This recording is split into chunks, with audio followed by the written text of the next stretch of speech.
Radio Theater presents Suspense.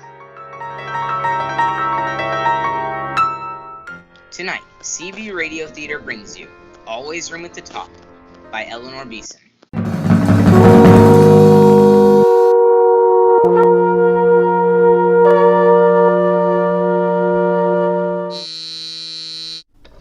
Reception?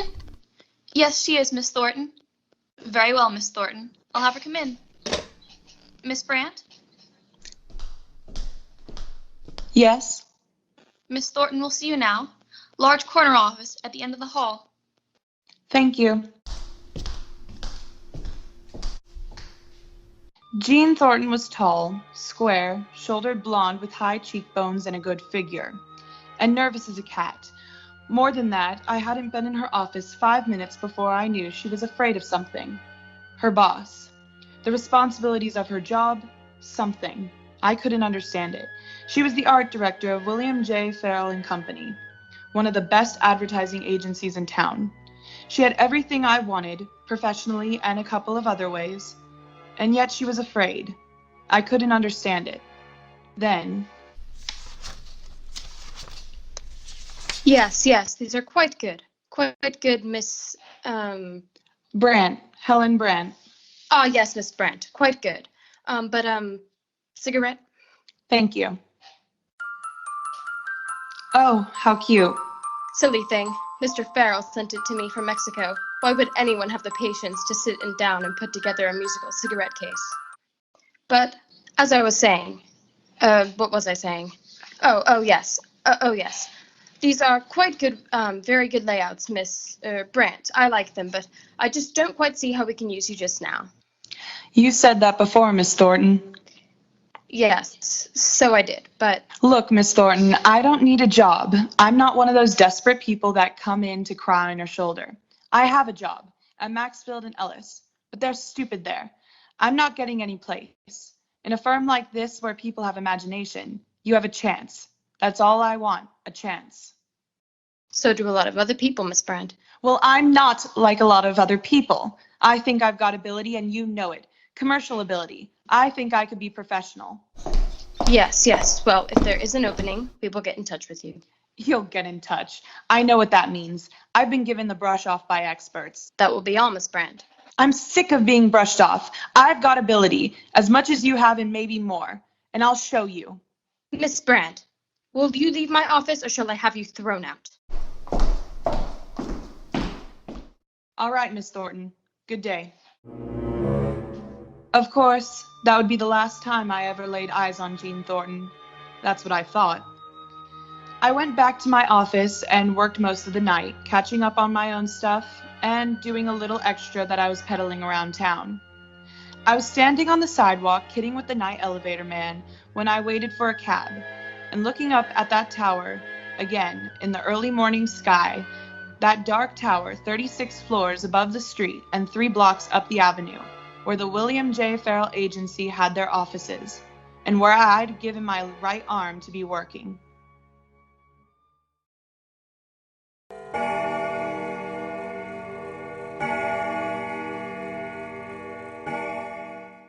You'll miss all your beauty sleep working this late, Miss Brandt. Now, Charlie, who says I need beauty sleep? Well, you don't. I like to work at night. It's quiet. Think of all the sunrise I see. Look at that sky. Yeah, it's gonna be a great, nice day, I guess. Look!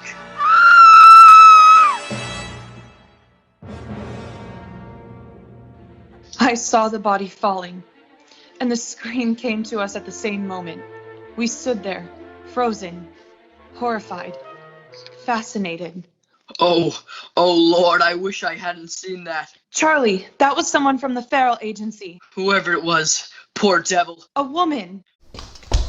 No, wait, Miss Brandt, I wouldn't go up there. Miss Brandt.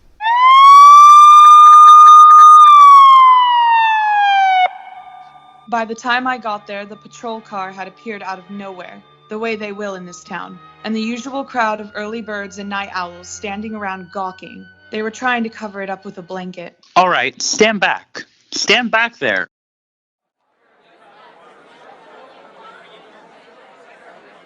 Who is it? You couldn't tell anyway. A woman. I wanted to look, but I couldn't. A cop was picking up stuff that had rolled out of her handbag into the street, going through it methodically, opening things up, and then I heard it. And I didn't have to look. I knew. We've got to get in there. Oh, please! I tell ya, I don't know if Mr. Farrell's coming in. I don't know. You wouldn't try to kid the press, would you, sister? Well, I don't know. You might as well tell us, because we'll just sit here anyway until... Hey, there he is! Hey, there he is now. Mr. Farrell, I'm from the news. I'd like to know... Please, boys, please. I can't tell you anything right now. Mr. Farrell, I'm Helen Brandt. Mr. Farrell, my paper would like to know if Miss Thornton... Get your foot out of that door. Now, please, get out of here, all of you.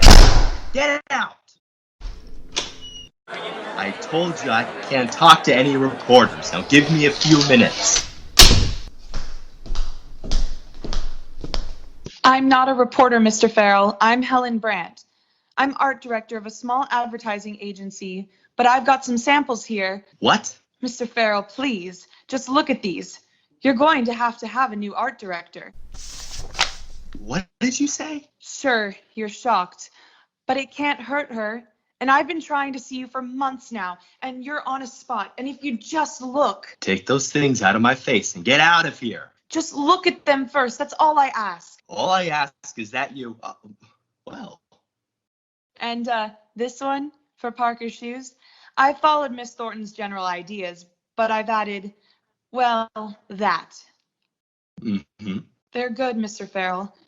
And if you say they aren't. All right. They're good. They're very good. But if you think I'd hire a woman who hasn't any more decency than to barge in here at a time like this and try to push... Decency? What's decency got to do with it? Do you need an art director or a Sunday school teacher? Now, look, Mr. Farrell. Now, if you don't mind, my paper wants to know what Miss Thornton was doing in her office at 5 o'clock this morning. She must have been working all night on the new Parker layouts. They have to be out by 3 this afternoon. Working all night. Maybe went to the window for fresh air, tired, got dizzy. Look, Miss Brandt, Helen Brandt. Miss Brandt, I think you're one of the most despicable women I've had the misfortune to meet, but I've got a very big job to get out this afternoon. My assistant art director's home sick, and by the time I interview... Thank you, Mr. Farrell. You can arrange the details of my secretary in there.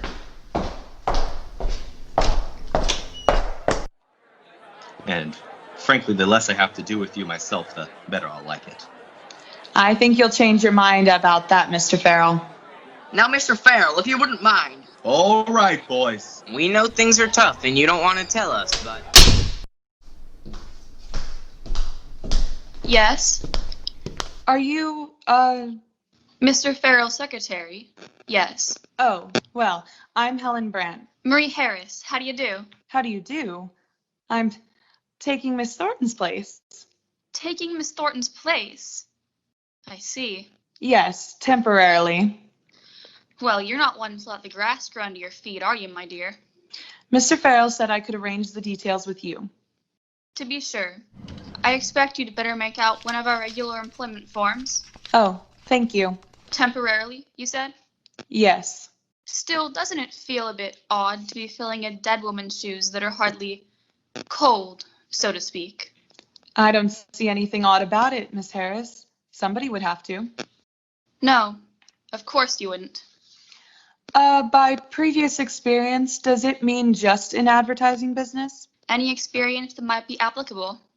It has occurred to you, I suppose, Miss Brandt, that when someone like Miss Thornton is cut off in mid-career, so to speak, there's usually a reason for it.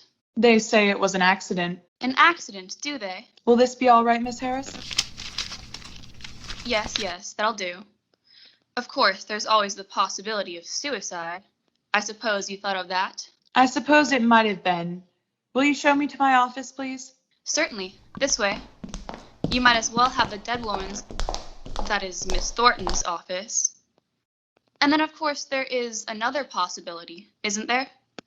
What other possibility? The possibility of murder. Murder? Why, yes. Here's your office, Miss Brandt. If you need anything, just call me. I want to make you as comfortable as possible, under the circumstances. I'd met Marie Harris's type before, jealous of her authority as her boss's secretary, resentful of every newcomer, and determined to make them uncomfortable. So it was only natural for her to resent someone like myself, a total stranger who'd walked into the job of art director for one of the best advertising outfits in town, the William J. Farrell Agency. And even though Mr. Farrell said temporary, I knew that I had the job. I knew it before the first campaign was over. I was in. And then, one night, the first of those funny little things began to happen. I was just taking off my hat and coat when I saw it there on my desk. A picture. A big framed picture of the dead girl, Jean Thornton. And written across the face of it, it said, "Bill, darling, to the swellest guy and the swellest boss any girl ever had."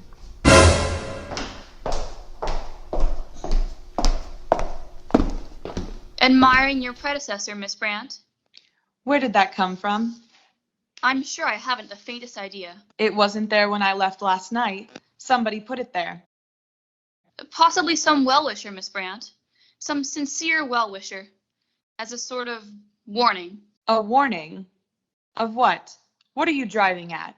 Miss Thornton and Mr. Farrell were quite close.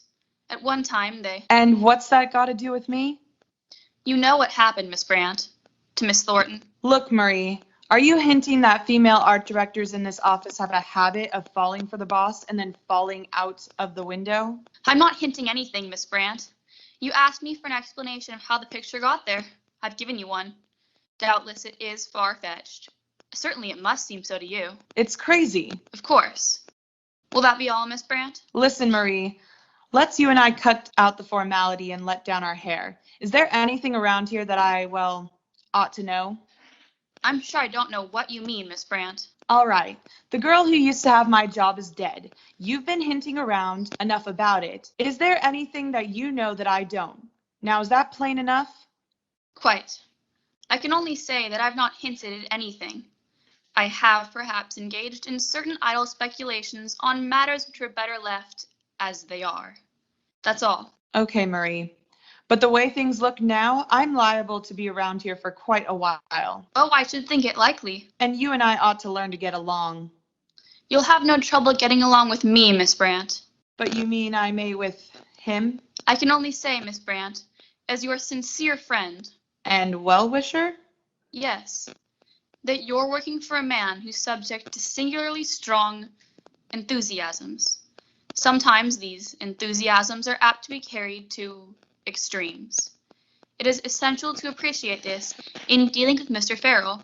I don't suppose this picture gag would be one of Mr. Farrell's little enthusiasms. Under the circumstances, I should think it most unlikely. And it wouldn't be from one of yours, my little well-wisher? No, Miss Brandt, it would not. You couldn't help but believe her.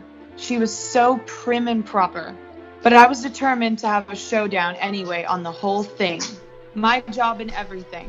I stalked into Bill Farrell's office with the picture in my hand without the benefit of knocking.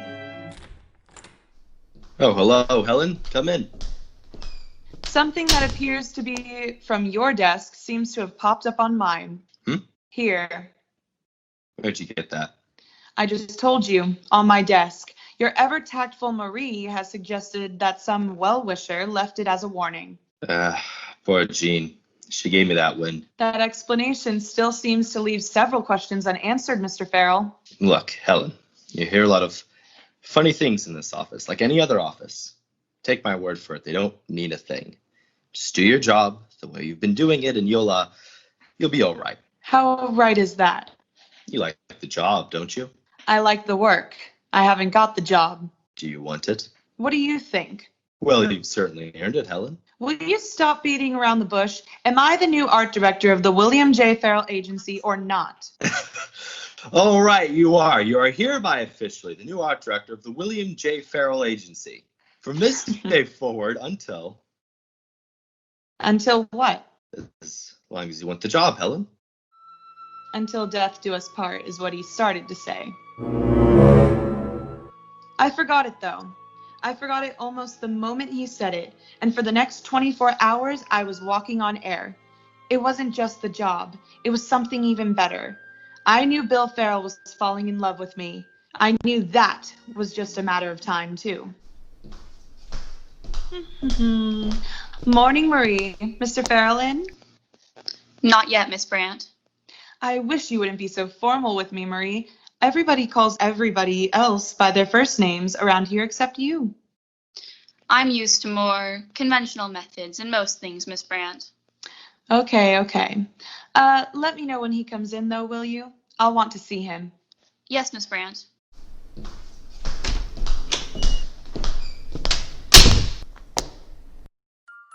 Hello, Bill?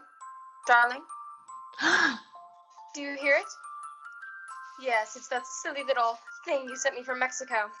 I got it just this morning, darling, and I wanted to tell you how sweet it was.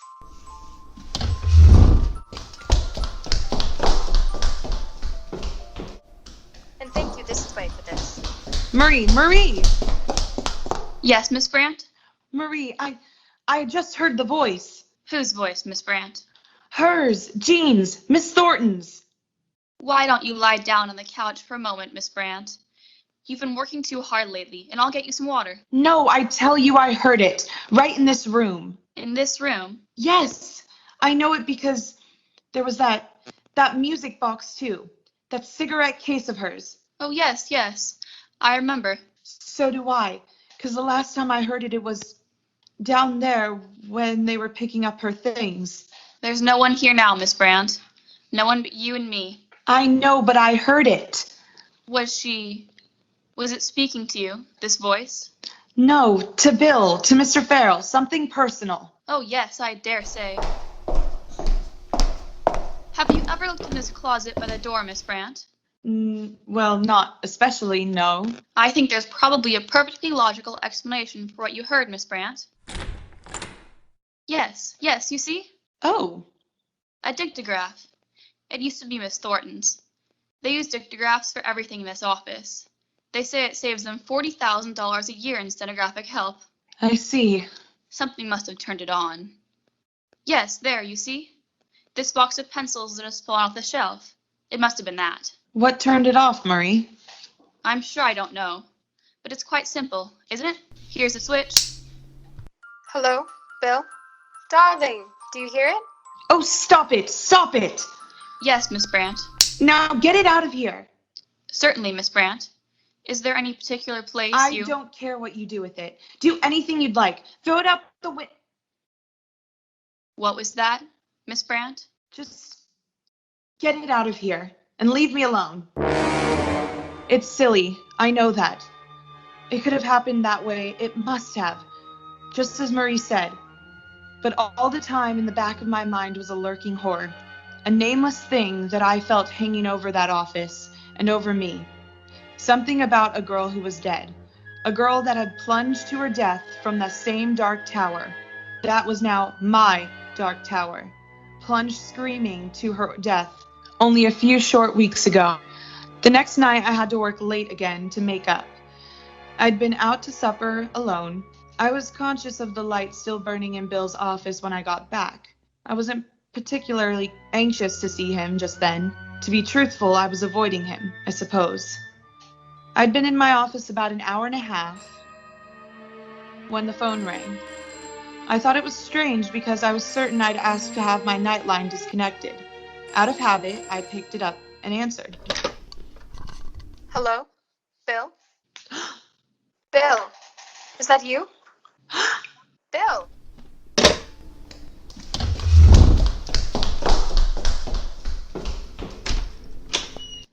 Bill!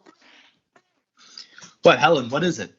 Oh, Bill. Helen, darling, here, tell me, baby, what is it? What's I happening? heard her again. Heard who, dear? Jean Thornton. Jean? Yes, on the telephone. I know it was her. I swear it. But darling, it couldn't have been. Oh, Bill, I think I'm going mad. Oh, Helen, darling, listen to me. The picture, the dictograph, all right, but this? Helen, look at me. Yes, Bill? I love you, Helen. You know that, don't you? Yes. Oh, yes, darling, I do, but I'm afraid. It's nothing to be afraid of, darling. No, not that. I'm afraid because now I know that you're afraid. I am. Yes, you are, aren't you? Helen, Bill, please, you've got to tell me now. Now look, darling, I'm in a jam. I'm an awful bad jam. Yes, it must be. It's nothing that you have to worry about. It's nothing that isn't going to straighten itself out.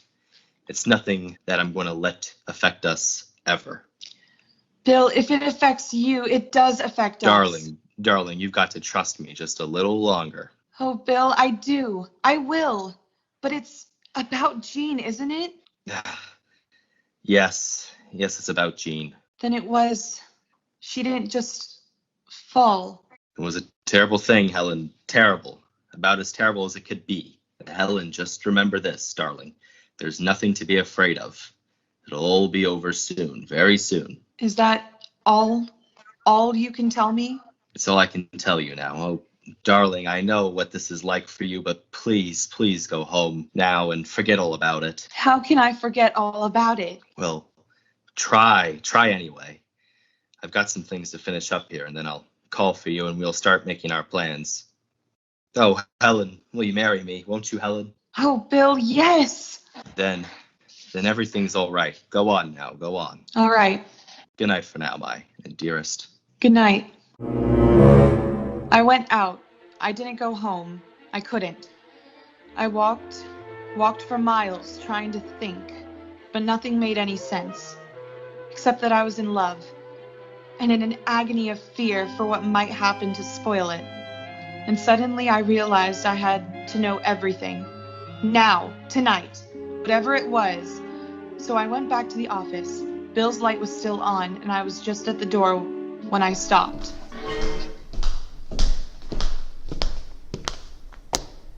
You were insane to come here. Insane. Crazy. Suppose somebody saw you and recognized you. You sent me a message. You said you were... I did not. I gave no message to no one. Why did you lie to me like that? I'm not lying to you. You're a liar. And then I heard it. I threw open the door, and she was standing there. Jean Thornton, a woman who was dead. When I came to it, I was lying on the couch in Bill's office. At first, it seemed perfectly natural, lying there and Bill sitting beside me, holding my hands, and her there, Jean, standing over by the desk, talking to him. Well, what are you going to do about her? Do? What do you mean, do? You're going to have to do something. She knows, isn't she? Or she will, when she snaps out of it. I'm not going to do anything. I suppose you're in love with her? What if I am? Because it makes a difference, my sweet. To me. Bill? Oh, darling. Bill? Darling, it's all right. Is she really? Yes, it's Jean. But I saw her that morning. I saw her lying. That's what you were supposed to think. Then who? Just a girl. Oh, you might as well tell her. At least then she'll be in it as deep as the rest of us. Jean, please. Your boyfriend there has been dipping into the till, about $250,000 worth, of the client's money, my insurance. What a company had me insured for. Was just about to cover it. Like a fool, I agreed to it. You suggested it. I thought that he was in love with me, then. But there was a girl. A girl who worked in my office. No friends, no family. I fired her the day before. Then I got her to come up here that night. Another chance. Modeling, I said. With my clothes. The cigarette case? I dug up another one. I knew people would remember that. Oh, Bill. I told you it was bad. Oh, darling, I don't care. I don't care what it was. I think you'd better let me take charge of things now, Mr. Farrell. Marie? Please don't move. I'm quite prepared to shoot if I have to. Marie, this is insane. Is it? It's a shakedown. What do you want, Marie? Quite a lot, I'm afraid, Mr. Farrell. And how do you expect to get it? It's your word against ours, the three of us. You forget, Miss Thornton, that you were legally dead. As for the rest, do you remember, Miss Brandt, that I said we used dictagraphs for practically everything in this office? It was you then. I tried my best to warn you, Miss Brandt. I'm truly sorry for you. Listen. You might as well tell her. At least, then she'll be in it as deep as the rest of us. Jean, please. Your boyfriend there's been dipping into the till, about $250,000 worth, of the client's money, my insurance. There is more, of course, but I'm sure that would suffice. Now, Miss Thornton, I think you and I had better have a little talk. Alone. What do you want us to do, Marie? I'll come to you later, Mr. Farrell. For the moment, I must ask you to step into the comms room behind you. You too, Miss Brandt. Marie! Please, Mr. Farrell. Not now. I shall have to lock you in, but it will not be for long, I think. You know, of course, that there's no other way out. Except down. We stood there, huddled together by the locked door, but we could hear nothing. Suddenly, there was a sound, like a window being opened, and then... Oh, please, no! Marie! Marie! Marie! Marie! You can come out now. What have you done to her? Miss Thornton has, shall we say, taken the easy way out. You mean you forced her? Very well, if you prefer. I'm sure it can make little difference now. You, Miss Brandt, I take it, are in love with Mr. Farrell, in spite of my warnings. Yes. Then I'm sure I can count on your silence, knowing the results to Mr. Farrell if you were to break it. Yes, anything. But I'm afraid your marital plans will have to wait. What do you mean? I think it's best this way, for my own protection. Of course, if anything were to happen to Mr. Farrell, this way everything would come to me. What would? How? The firm and the money. You see, Miss Brandt, Mr. Farrell is going to marry me. I looked at Bill. I knew he'd do as she said. What else? I turned and left the room without speaking. In my own office, I found a little automatic where, lately, I'd always kept it. When I came back, Bill was staring out the window and Marie was making her face from a little compact. They didn't even glance in my direction. I'm waiting for the police. I've been looking over the new layouts. The Dosset soap campaign is particularly good. We did it together, Bill and I. The scene was a bride and groom.